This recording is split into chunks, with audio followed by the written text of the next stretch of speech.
নমস্কার বন্ধুরা, কেমন আছো তোমরা সবাই? আশা করি অনেক ভালো আছো। আমার নতুন আরেকটি ব্লগে তোমাদের সবাইকে জানাই অনেক ভালোবাসা, অনেক স্বাগত। আর ভিডিওটি স্কিপ না করে পুরো ফুল দেখার অনুরোধ রইল। আর তোমরা যারা ভিডিওটি এখন দেখছো, প্লিজ একটা লাইক করে ভিডিওটি কন্টিনিউ করো। আর পুরো ভিডিওটি জুড়ে আমার সঙ্গে থাকার অনেক অনেক অনুরোধ রইল তোমাদেরকে। আর আকাশটা দেখেছো কত সুন্দর লাগছে। আর এগুলো কিন্তু সব নিম গাছ। আমাদের এখানে নিম গাছ আর বাবলা গাছ ছাড়া কিন্তু আর কিছুই নেই। আর আমাদের এখানে যা গাছপালা আছে, একটু সুন্দর প্রাকৃতিক দৃশ্য সেগুলোই কিন্তু তোমাদের সঙ্গে আমি একটু করে শেয়ার করছি। সকালে কিন্তু আজকে পটল আলুর ঝোল করব আর ভাত করব, এই যে বসিয়ে দিয়েছি। এটা দুই বাচ্চা খাবে, আমাদের গোপাল সোনা আর আমার ছেলে। দুই ছেলে খাবে, যার জন্য ভাত বসিয়ে দিয়েছি আর পটল আলুটাও বসিয়ে দিয়েছি। আর আমরা কিন্তু রুটি খাবো। আমার ছেলে ভাত খাবে আর স্কুলে রুটি নিয়ে যাবে। আর সোনা কিন্তু ঘুম থেকে উঠে গেছে, আমার বড়ও উঠে গেছে। আর আমার বর দেখেছে উঠে কিন্তু বালিশগুলো সব গুছিয়ে রেখেছে, বেড কভারটাও কিন্তু গুছিয়ে টুচিয়ে সব রেখে দিয়েছে। এখন শুধু আমি একটু ঝাড় দিয়ে দেবো। আর আমার সোনা কিন্তু এখন স্নান করতে চলে গেছে, ও ফ্রেশ হয়ে স্নান করে আসবে। আর সকালবেলা দেখবে খাটের উপরে কিন্তু দুনিয়া ভরের জামা কাপড় একদম এলোমেলো হয়ে পড়ে থাকে। এই যে আমার সোনা বাচ্চা স্নান করে রেডি হচ্ছে এখন। আর আমার বাচ্চা কিন্তু এখন বড় হয়ে গেছে। আর গোপাল সোনাও কিন্তু বসে রয়েছে, ঘুম থেকে উঠে একটু পরে স্নান করাবো।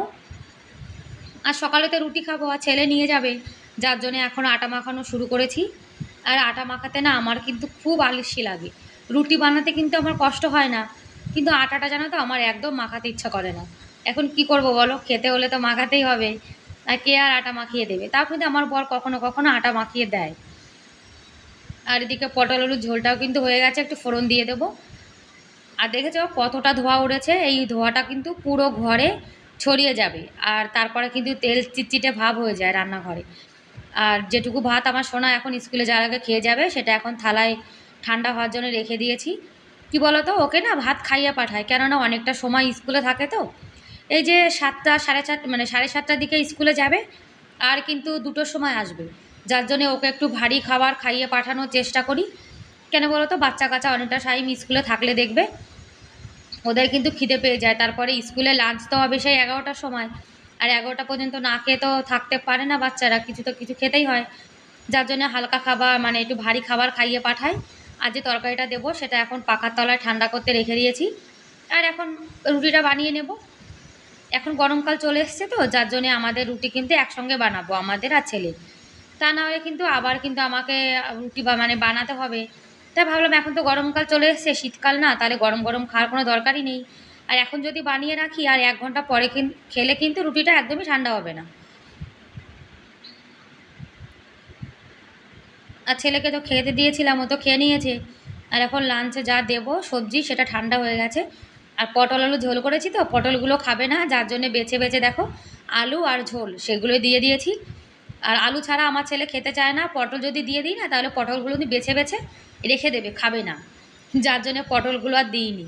আর রুটিতে একটু ঘি মাখিয়ে দেবো, রুটিতে ঘি মাখালে রুটিটা অনেকটা সময় পর্যন্ত নরম থাকে, কেননা বাচ্চা মানুষে 11টার সময় খাবে।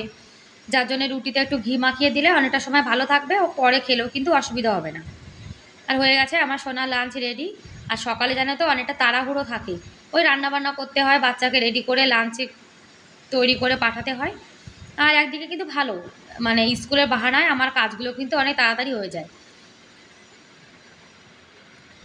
সোনা কিন্তু খেয়ে দিয়ে একদম পুরো রেডি হয়ে গেছে, ওর পাপা এখন জুতো পরিয়ে দেবে।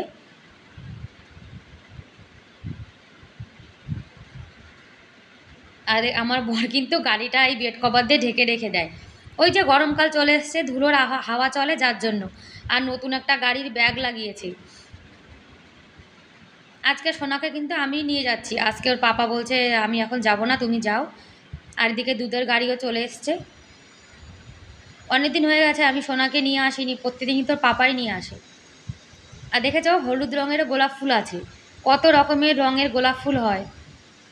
আর বাস কিন্তু এখনও পরে আসবে, যার জন্য দাঁড়িয়ে রয়েছি। আর দেখো ময়ূরটা এখানে দাঁড়িয়ে না ডাকাডাকি শুরু করেছি। আর দেখেছো নিম গাছে কিন্তু ফোড়া হয়। আমাদের বৌদি বলেছে মানুষের শরীরে যেমন ফোড়া হয়, দেখ নিম গাছগুলো কিন্তু সেরকম ফোড়া হয়েছে। যার জন্য তোমাদেরকে দেখাচ্ছি যে নিম গাছেও কিন্তু আজকাল ফোড়া হচ্ছে, দেখেছো? এরাও কিন্তু মানুষের মতো। আর গাছের পাতাগুলো দেখো কত সুন্দর চকচক করছে। তারপর ছেলেকে স্কুলে মানে বাসে উঠিয়ে দিয়ে চলে এসেছি। এই যে আমার গোপাল সোনা খেয়ে দিয়ে ড্রেস পরে ছোট্ট সোনা বসে রয়েছে। আর ঘরের সব কাজ বাজ করে এখন ঝাড়টা দিয়ে দেবো। কি বলো তো, ছেলেকে তাড়াতাড়ি করে রান্নাবান্না করে পাঠাতে হয়, তো যার জন্য বাইরেটা ঝাড় দেওয়া হয় না, সেই জন্য বাইরেটা এখন ঝাড় দিয়ে দিচ্ছি। আর বন্ধুরা, আজকে না আমি আমার ভিডিওতে যে দিদিভাই দাদাভাই আমাকে কমেন্ট করেছে, আজকে না আমি তাদের নাম নিতে চাই। একটা দাদাভাই কালকে আমার একটা ভিডিওতে কমেন্ট করেছে। ও দাদাভাইটার নাম হলো অভি শুভম। দাদাভাই কমেন্টে লিখেছে, লাইক দিয়ে পুরো ভিডিওটি দেখলাম বোন, খুব ভালো লাগলো। দাদাভাই তোমাকেও অনেক অনেক ধন্যবাদ আমার ভিডিওটি দেখার জন্য, আর এভাবেই আমার পাশে থেকো। আর একটা দাদাভাই কি দিদিভাই আমি জানি না, ওনার চ্যানেলটার নাম হলো সাবানা ব্লগ। অনেক অনেক ভালো ভালো লাগলো দিদি, তোমাকেও অনেক অনেক ধন্যবাদ আমার ভিডিওটি দেখার জন্য। আর শিপ্রা ব্লগে যে দিদিভাই, সে দিদিভাই কিন্তু আমার সব ভিডিওই দেখে। সে দিদিভাই লিখেছে, এক লাইক দিয়ে ভিডিওটা চালিয়ে রেখেছিলাম, ফুল ওয়াচ করে দিলাম। দিদিভাই কাজ করছিল, তা দিদিভাই আমার চ্যানেলটি ভিডিও দেখার জন্য আর ফুল ওয়াচ করার জন্য তোমাকে অনেক অনেক ধন্যবাদ। আর এক দিদিভাই লিখেছে, ওনার নাম হলো অঙ্কনা মাইতি। দিদিভাই লিখেছে, খুব ভালো লাগলো, তুমি রাজস্থানে থাকো? হ্যাঁ দিদিভাই, আমি রাজস্থানে থাকি, আমার বাড়ি কিন্তু ওয়েস্ট বেঙ্গলে। আর দিদি, আমি আগের ভিডিওতে বলেছিলাম যে বনগা লোকালে কিন্তু খুব ভিড় হয়, তা দিদিভাই হয়তো কখনো উঠেছে, যার জন্য দিদিভাই লিখেছে, হ্যাঁ সত্যি কথাই বলেছে, বনগা লোকালে খুব ভিড় হয়। আর কি জানো তো, বনগা লোকালের মতো ভিড় কিন্তু আমি কোথাও দেখিনি আজ পর্যন্ত। তোমরা হয়তো দেখে থাকতে পারবে, কিন্তু আমি এখনও দেখিনি। আর তোমরা যারা আমার ভিডিওটি এরকম দেখো, কমেন্ট করো, তাদেরকেও আমি অনেক অনেক ধন্যবাদ জানাচ্ছি। আর আমিও কিন্তু সবার ভিডিও দেখি, আর আমিও চেষ্টা করি সবাইকে একটু হলেও সাপোর্ট করার। আর তোমরা যারা যারা আমাকে কমেন্ট করেছো, আমি কিন্তু তোমাদের সবার ভিডিও দেখেছি, আর একটু হলেও তোমাদের ভিডিওতে আমি কমেন্ট করেছি। কমেন্ট যদি না করি, তাহলে তোমরা কি করে বুঝবে যে আমি তোমাদের ভিডিওটি দেখেছি? আর জানো তো, ভিডিও দেখা মানে কমেন্ট করার জন্য কিন্তু পুরো ভিডিওটা দেখা লাগে। আর আমি কিন্তু যার ভিডিও দেখি তার ভিডিও লাইক করে পুরো ফুল মানে ওয়াচ করি। কেননা আমি যদি তার ভিডিওটা পুরো না দেখি, তাহলে তো আমি কমেন্ট করতে পারবো না। আর কারো চ্যানেলে কিন্তু পুরো ভিডিও না দেখে কখনোই কিন্তু কমেন্ট করা উচিত নয়। যার জন্য আমি চেষ্টা করি যার ভিডিও দেখবো একদম পুরো ফুল ওয়াচ করব। আর গ্যাস ওভেনটা জানো তো, রুটি বানানোর পরে কিন্তু অনেকটা নোংরা হয়ে গেছিলো, যার জন্য ওভেনটা এখন পরিষ্কার করে নিচ্ছি। আর এক পাশের ওভেন পরিষ্কার করছি, আর এক পাশে কিন্তু চা বানিয়ে নিচ্ছি। তাহলে আমার চা বানানোটাও হয়ে যাবে, এদিকে আমার ওভেনটাও পরিষ্কার হয়ে যাবে। আর গ্যাস ওভেনটা যদি নোংরা থাকে, তাহলে আমার না একদম ভালো লাগে না। যার জন্য সবার আগে জানো তো, আমি রান্নাঘরের ওভেনটা কিন্তু আগে পরিষ্কার করে রাখি। আর ওভেনটা কিন্তু যেটুকু মানে কত বছর বয়স হয়েছে, 12 বছর হয়ে গেছে। আর ওভেনটা কিন্তু দেখো আমার ভালোই কিন্তু চকচক করে। এই যে এরকম ধুয়ে সুন্দর পরিষ্কার করে রেখে দিই, যার জন্য কিন্তু চকচক করছে।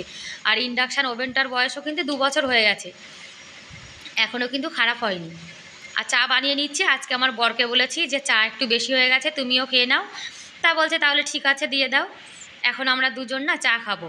আর লাল চা বানিয়েছি। সকালে খালি পেটে কিন্তু একদমই আমি দুধ চা একদম খাই না, তারপরে গরমকাল তো একদম তো খাবোই না দুধ চা। আর আমি চা নিয়ে বসে রয়েছি, আর ওনাকে বলছি এসো চা খেয়ে নাও, ঠান্ডা হয়ে যাবে। আর জানো তো, আমাদের কিন্তু ছোট্ট একটা সংসার, আমাদের ফ্যামিলিতে আমরা 4 জন, কিন্তু আমাদের ছোট্ট ফ্যামিলিতে আমরা কিন্তু অনেক অনেক সুখী।